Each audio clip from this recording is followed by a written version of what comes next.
High বন্ধুরা, কেমন আছো তোমরা? Welcome back to my channel lifestyle ব্লেন্ডারে তোমাদের সবাইকে অনেক অনেক স্বাগত। আজ আমি তোমাদের সাথে শেয়ার করব খুবই পুরনো একটা সাবেকি রান্না, মূলো ছেচকি রেসিপি। আমি দেখো মূলো নিয়ে এভাবে গ্রেট করে কেটে নিয়েছিলাম।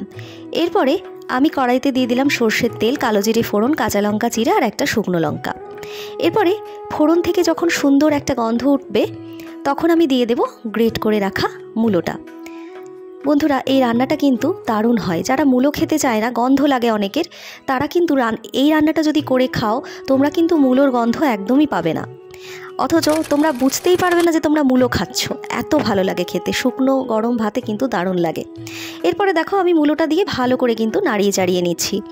নাড়িয়ে চাড়িয়ে নেওয়ার পরে দিয়ে দেব পরিমাণ মতো নুন, পরিমাণ মতন হলুদ। রান্নাটা একটু তেলের ব্যবহার বেশি করেই হয়, ঠিক আছে?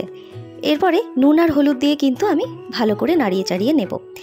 এরপরে দিয়ে দেব আমি পরিমাণ মতন মিষ্টি, চিনি। বন্ধুরা, চিনি যারা কম খাও তারা কমই দেবে, যারা খেতে পারবে না। কিন্তু এই রান্নাটাতে একটু মিষ্টির পরিমাণটা যদি বেশি হয়, একটু ঝাল মিষ্টি খেতে বেশ কিন্তু ভালো লাগে। তো দেখো চিনিটা দিয়ে আমি কিন্তু ভালো করে নাড়িয়ে চাড়িয়ে নিচ্ছি। এরপরে একটু সময় নিয়ে একটু ভাজা ভাজা করে নেব। এরপরে আমি এর মধ্যে অ্যাড করে দেব লম্বা লম্বা করে কেটে রাখা কুচনো পেঁয়াজ। পেঁয়াজ দিলে রান্নার স্বাদটা কিন্তু আরও বেড়ে যাবে। বন্ধুরা, তোমরা অবশ্যই রান্নাটা বাড়িতে ট্রাই করবে, আর কেমন লাগলো সেটা আমাকে জানাবে। আর আমার রান্নাটা যদি তোমাদের এতটুকুও ভালো লাগে, অবশ্যই আমার পাশে থাকতে ভুলবে না, আমাকে ভালোবাসা দেবে, এটাই বলবো। আমার মায়ের হাতের এই রান্নাটা আমার খুব প্রিয়।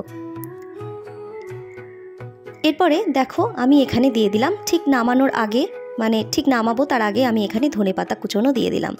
এরপরে সার্ভ করব। বন্ধুরা, দারুণ হয়, অবশ্যই ট্রাই করবে। পরবর্তী ভিডিওতে তোমাদের সাথে আমার আবার দেখা হবে। ততক্ষণের জন্য সবাই খুব ভালো থাকবে, সবাইকে ভালো রাখবে। টাটা।